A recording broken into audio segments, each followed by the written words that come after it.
Assalamualaikum warahmatullahi wabarakatuh. Selamat datang di podcast spesial Ramadan SMA Negeri 1 Majenang. Kali ini kita akan membahas tema terkait syarat wajib, syarat sah puasa, dan rukun puasa. Nah, ini adalah tema selanjutnya dari pertemuan yang kemarin. Baik, Assalamualaikum Bapak. Waalaikumsalam warahmatullahi wabarakatuh. Baik Pak, ini saya mau bertanya terkait dengan syarat wajib dan rukun sah puasa Pak. Iya. Bisa mungkin dijelaskan kepada penonton? Assalamualaikum warahmatullahi wabarakatuh. Waalaikumsalam warahmatullahi wabarakatuh. Selamat sore para pemirsa.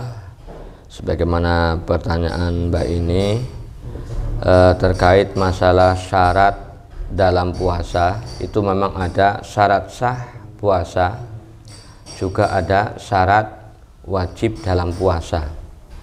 Yang pertama itu adalah syarat sah puasa, artinya suatu hal yang harus ada pada orang yang melakukan puasa dan menjadi keabsahan puasanya orang tersebut. Ini yang harus ada pada orang yang akan melaksanakan puasa. Itu yang pertama adalah syarat sahnya adalah Islam.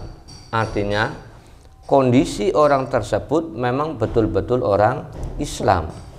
Dengan demikian itu mengecualikan seandainya orang tersebut bukan non muslim, artinya orang non muslim, maka dia seandainya melakukan puasa walaupun toh sampai 1 bulan full normal, itu karena syarat keislamannya itu tidak ada, bukan orang muslim, maka puasanya tetap tidak sah. Adapun syarat yang kedua, syarat yang mendukung keabsahan puasa yang kedua, sebagai kami sebutkan dalam kitab Safinatun Najah, itu kitab untuk anak-anak di Masjid Mushola, itu adalah wal aqlu. Artinya kondisi orang tersebut memang betul-betul punya akal. Dengan demikian seandainya orang nggak punya akal, dia puasa ya tidak sah. Karena apa? Kembali kepada babak hal niat. Salah satunya adalah qasdu fi'li. Dia tuh punya sejah. Lah kalau orang nggak punya akal, sejahnya apa? Ini kan aneh.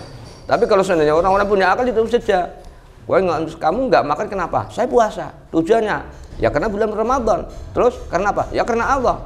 Bulan Ramadan bulan apa? Ya tahun ini. Puasanya kapan? Besok. Itu dia punya akal.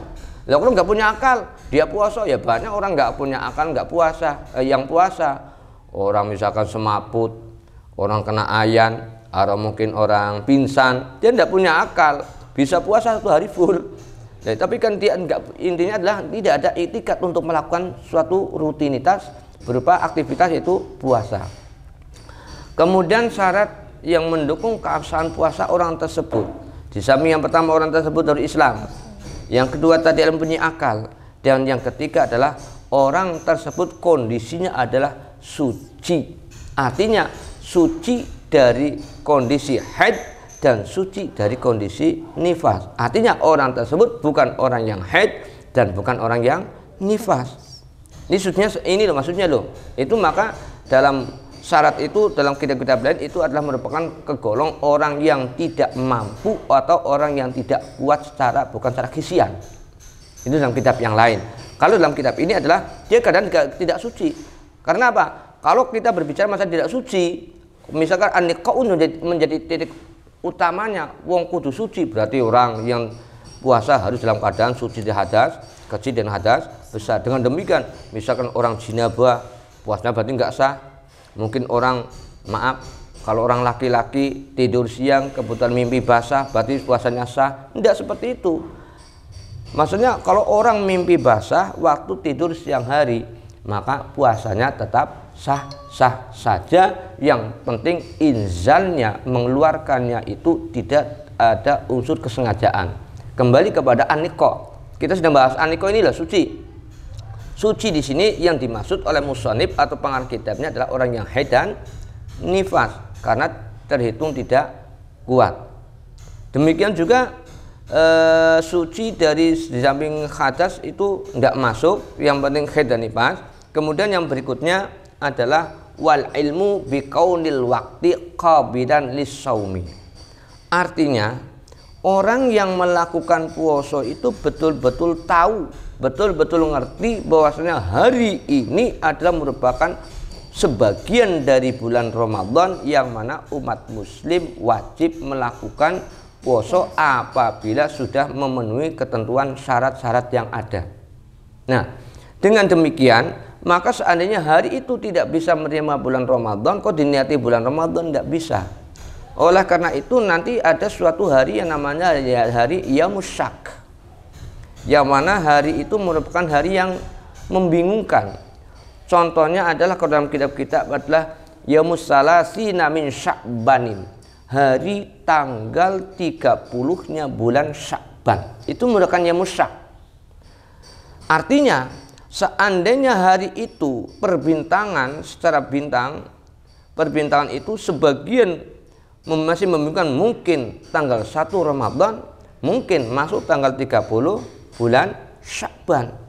Maka ketika hari itu kok ya sudah terketahui bahwasanya hari itu merupakan sebagian dari bulan Ramadan, maka kala itu juga wajib puasa seketika sudah ada ketentuan hari itu ada hari Ramadan. Nah, ini mengarah kepada wa ilmu bikaunil waqti qabilan lis-shaumi. Kita memahami betul bahwasanya hari yang mana kita lakukan untuk berpuasa itu betul-betul sebagian dari bulan Ramadan. Itu mungkin salah satu syarat sahnya puasa. Kemudian syarat wajibnya berbeda lagi. Syarat wajib adalah ketentuan orang yang wajib puasa. Kalau syarat itu adalah suatu ketentuan yang harus ada pada orang yang melakukan puasa. Nah, sekarang ketentuan pada seseorang di mana orang itu wajib melakukan puasa. Maka di sini syurutu wujubihi atau syarat wajibing puasa. Di sini disebutkan ada 5. Yang pertama adalah al-Islam, pada baik.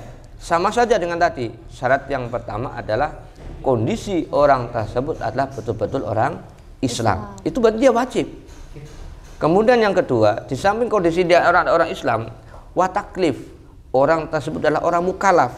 Artinya orang-orang yang sudah balik, yang sudah terkena hukum-hukum Islam. Orang mukallaf itulah orang yang sudah balik.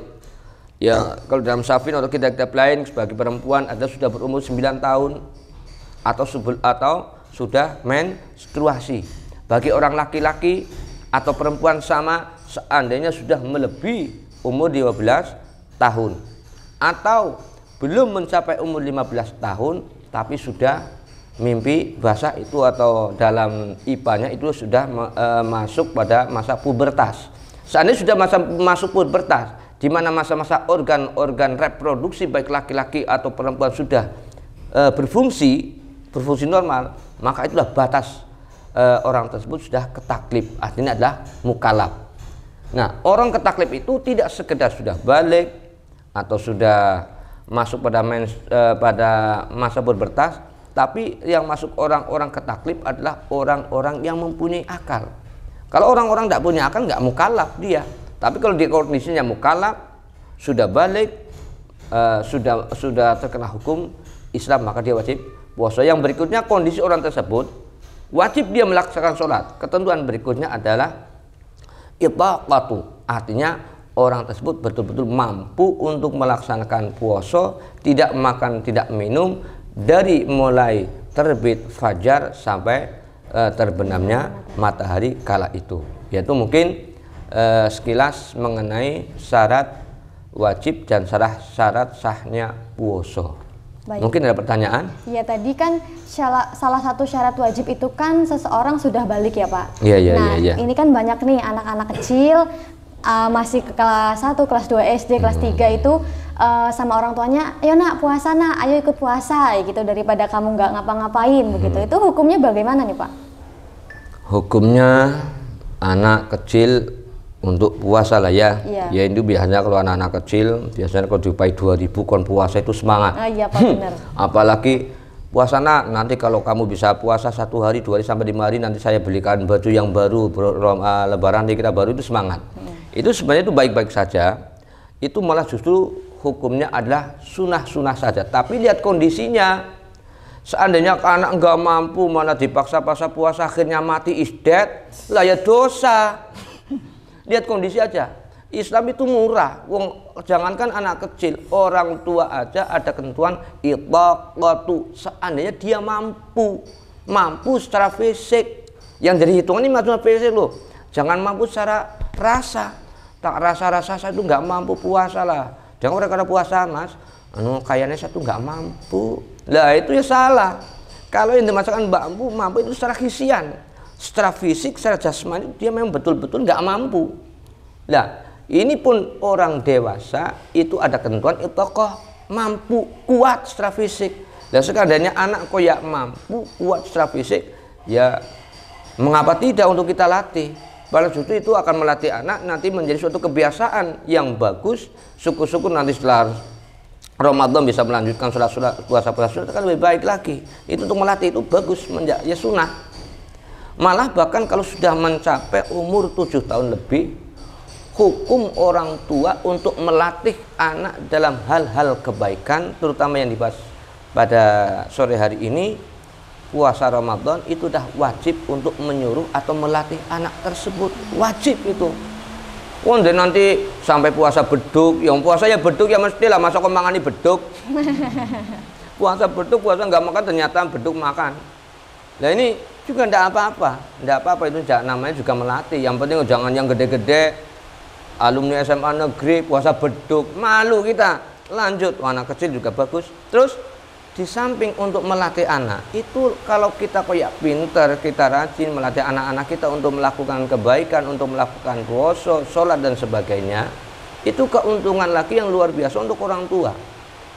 Masalahnya dalam hadis Nabi, hadis Rasulullah, hadisnya itu lupa, tapi kalau isinya sudah ingat betul, kalau anak-anak yang belum baligh melakukan kebaikan-kebaikan, dalam hal ini yang kita bahas adalah puasa bulan Ramadan, dia puasa full, tidak melakukan suatu hal yang membatalkan, itu sudah pahalanya kembali kepada orang tua lagi.